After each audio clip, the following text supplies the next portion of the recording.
Bonjour et bienvenue pour ce deuxième tutoriel de l'Alliance Drôle de Dames sur le jeu Knight Empire. Nous allons traiter ici le poste de coordonnées. Comment ajouter une coordonnée, comment modifier une coordonnée, comment localiser une coordonnée. Dans mon précédent tutoriel, je vous ai expliqué comment vous connecter et activer votre compte donc sur le site. Donc vous avez les trois boutons qui ont apparu en haut, donc ajouter une coordonnée, modifier une coordonnée et localiser une coordonnée. En dessous, vous avez le tableau des coordonnées.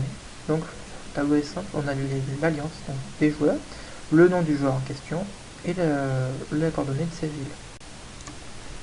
Alors, on va cliquer sur le bouton donc, ajouter une coordonnée. Donc là, on va arriver sur un formulaire. Le formulaire avec le nom du joueur, l'alliance, la ville, le X et le Y. Donc ça, c'est le formulaire basique si on n'ajoute qu'une seule coordonnée de ville. Si on rajoute plusieurs villes, on peut les faire donc soit en changeant ici la ville 1, ville 2, ville 3, ville 4, donc en changeant la ville sur laquelle on envoie, ou alors tout simplement on fait ajouter une ville, donc on appuie ici, on a un deuxième champ qui apparaît, on reclique, hop, on a un troisième champ. Donc là pour la vidéo, je vais ajouter 3 coordonnées.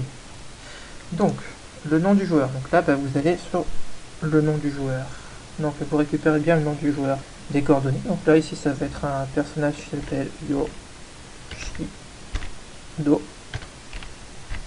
Il n'a pas d'alliance, donc on lui donne la valeur sans alliance.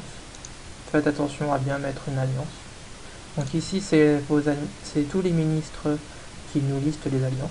Voilà, donc s'il y en a des nouvelles qui n'y sont pas, ça serait gentil à vous de les prévenir, les ministres pour qu'ils puissent rajouter cette coordonnée.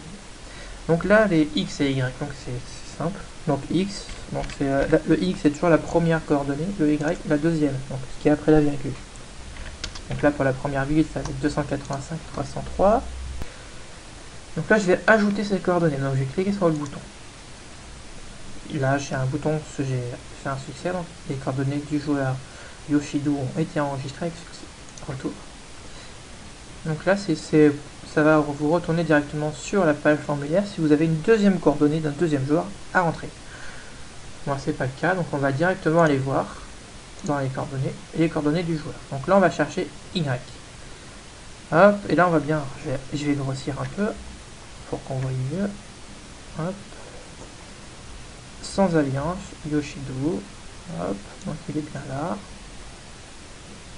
Et on a bien la coordonnée des 3 villes. Donc X, Y, X, Y, X, Y.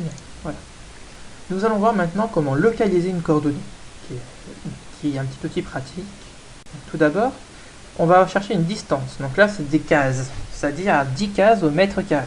Donc, vous prenez votre ville et vous comptez 10 cases en haut, 10 cases en bas, 10 cases à gauche et 10 cases à droite. Et ça vous fait un carré. Ça vous fait un carré, en fait, c'est plutôt un carré de 20 par 20 et votre ville est en milieu. Et là, vous avez 15, 20, 25 et 30. Sachant que 30 cases, ça équivaut à pratiquement 1 heure de marche. Voilà. Et donc là, on va rentrer aux coordonnées de notre ville, donc la ville où on veut attaquer. Donc moi, par exemple, je vais utiliser celle que j'ai, donc ma ville à moi, donc qui se trouve en position 293, 300. On va ajouter. Et donc là, il va nous dire quels sont les personnages qui sont juste à côté de nous. Donc là, on a la distance en cases, donc 8 cases 0,5 et 8 cases 25.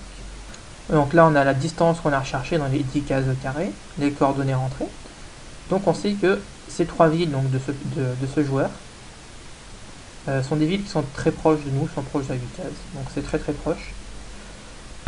Et du coup, nous permet de les attaquer facilement. Donc on peut faire un petit retour. On reva dans localiser. Et là, on va changer, on va mettre, allez, 25. 20 pardon. Pareil, on va remettre les coordonnées. Là, vous allez voir, normalement, on a plus de personnes, puisqu'on va prendre un plus large terrain. Alors là, la personne la plus loin qui est disponible à côté de chez moi, qui est disponible en base de données, ce sera à 17,20 cases. Et c'est la personne, c'est Césarion de la guilde, enfin de l'Alliance Voluptia. Voilà. Donc ça vous permet de savoir rapidement quels sont les gens pas trop loin de vous. et de pouvoir tout simplement les attaquer. Voilà, ce tutoriel est maintenant fini. On se revoit dans une prochaine vidéo.